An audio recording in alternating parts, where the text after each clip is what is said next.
Good afternoon, third graders. The lesson that we're going to do today in art is called Northern Lights. And if you know anything about Northern Lights, you know that they are very beautiful and they're only located in one area during a couple of seasons of the year. They are located near Alaska, and you can only see them in the spring and in the fall. So if you ever get a chance to go to Alaska, go during those two seasons so you can see the Northern Lights in person. They're very beautiful, and a lot of photographers go and take pictures of them, and photography is an art form too. But we're going to make our own Northern Lights using construction paper and a stencil of a wavy line, and I'm going to use oil pastels. Now, if you don't have oil pastels, that's fine. You can use crayons, and if you don't have construction paper, that's fine too. But the way you make the stencil is get some stiff paper, maybe off of the outside of a notebook, and draw a wavy line like this.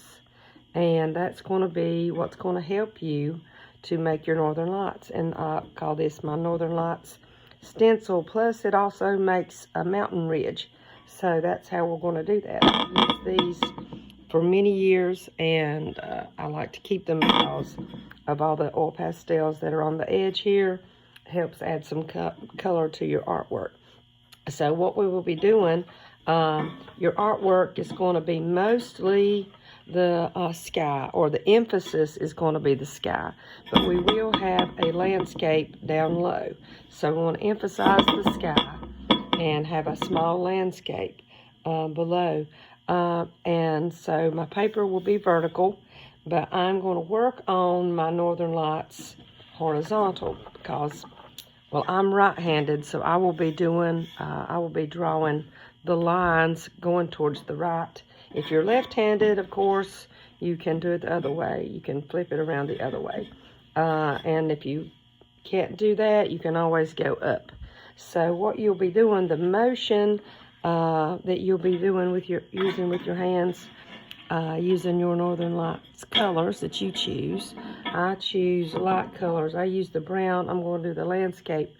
I'm going to have some trees, so that's why I've got some brown for that. But you can use some light colors. Black, red really doesn't look that good. I've had children use them before, and they didn't look that great. But if you want that, that's fine. It just is so dark, it kind of takes away from the colors, the beautiful colors that you would see in the Northern Lights. So what I have done, I've turned my paper sideways because I am a horizontal, because I am right-handed, and it's going to be a little bit difficult to do under my table that I'm using to record with, but I'm going to try my best.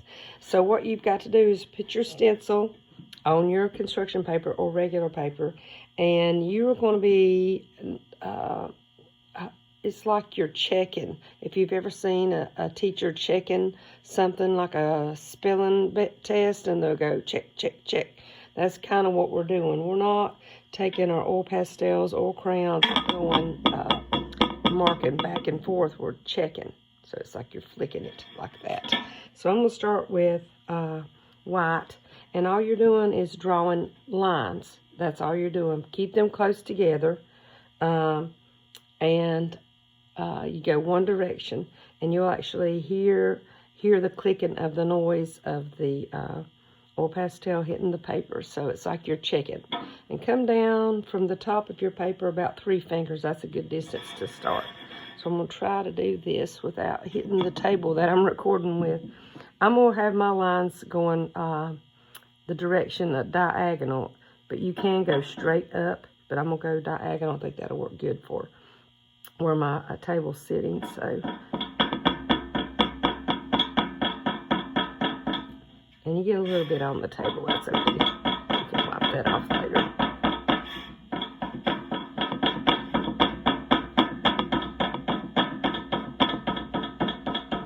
So there's one row of Northern Lights. Pull down your stencil about 3 fingers again. And I think I'm going to go with pink. And I might move this over just a little bit. And it's okay if the lines get into the white. That's fine.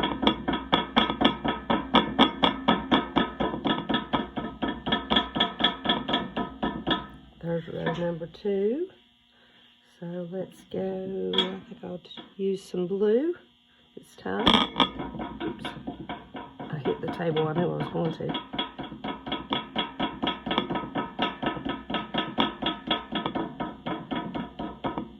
There must be something under the table on there. So maybe a little, oh, I know it's the back of the paper. I remember now.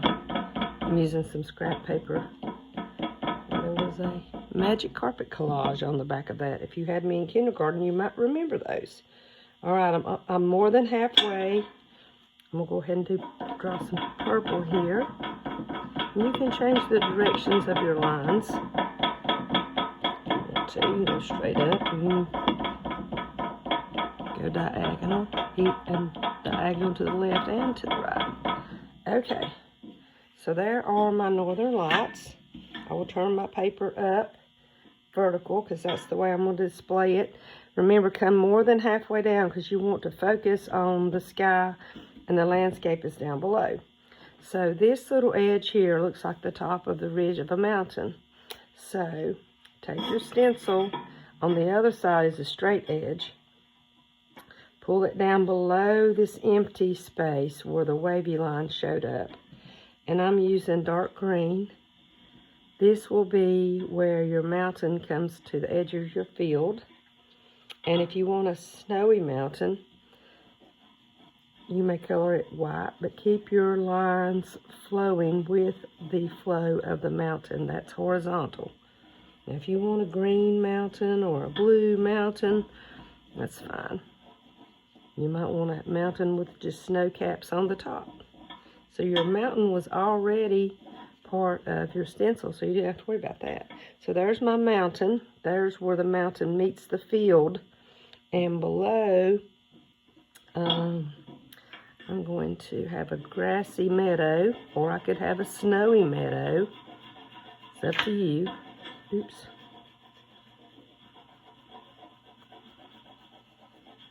And I'm not coloring really heavy and dark. I'm letting some of the color show through on my construction paper. And you can use whatever color construction paper you want. I'm going to put a little river flowing, and all that is a curved line, except it's narrow up at the top, and as it gets closer to you or in the foreground, it gets bigger. And with oil pastels, you can color right on top of it. It usually either blends with it or covers it up pretty good. I'm going to throw in a couple little white lines in there to kind of make it look like it's flowing quicker in the river. If you're going to do I'll just say Christmas trees, the way I do it is zigzag lines really close together and get wider at the bottom. And that, since the trees are so far away, it's kind of hard to make them really detailed, and that's fine. Here's my tree trunks. If you want to make them look like Christmas trees and put some ornaments on it, that's fine. You can put some more trees over here, or maybe you want to put a really small cabin, because there's lots of cabins up north in Alaska. But don't get really detailed with it because it's not really close up, and you want to focus on the sky, not necessarily the cabin. So that's why I'm not drawing it really dark at all. It's just kind of, you know it's there, but you don't want to focus on it. If you get so dark on it, you won't be able to focus on it. You'll be looking, you won't be able to focus on the sky. And that's what you want. Let's put in a little chimney. Put in some smoke coming out of the chimney. But I won't get too crazy with that. And as far as animals, I know a lot of kids wanted to draw some animals. If I were to draw animals, I think that I would keep it something, I would use a pencil, because you don't want it, it's very hard to try to draw a small animal with fat oil pastels or fat crayons as far as that goes, because you want to keep it small. Because if you were thinking about it, an animal and you got a tall tree, an animal wouldn't be very big at all right here. So if you did it in pencil, the proportion of it would be just right. So there's my northern lights. If you want to put in a crescent moon up here in the sky, or some stars, or maybe some shooting stars in the sky, you can put a few. Don't get too crazy though with it. You want to keep it kind of low key, because you want to focus on your northern lights. And if you keep your stencil, you could do another one if you wanted to.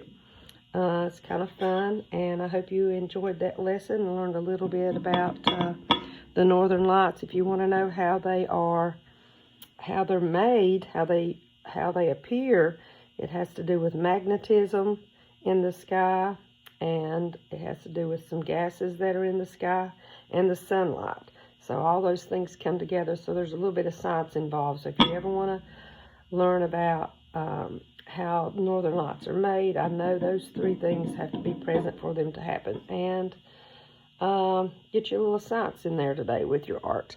You guys have a good day, and I will see you soon.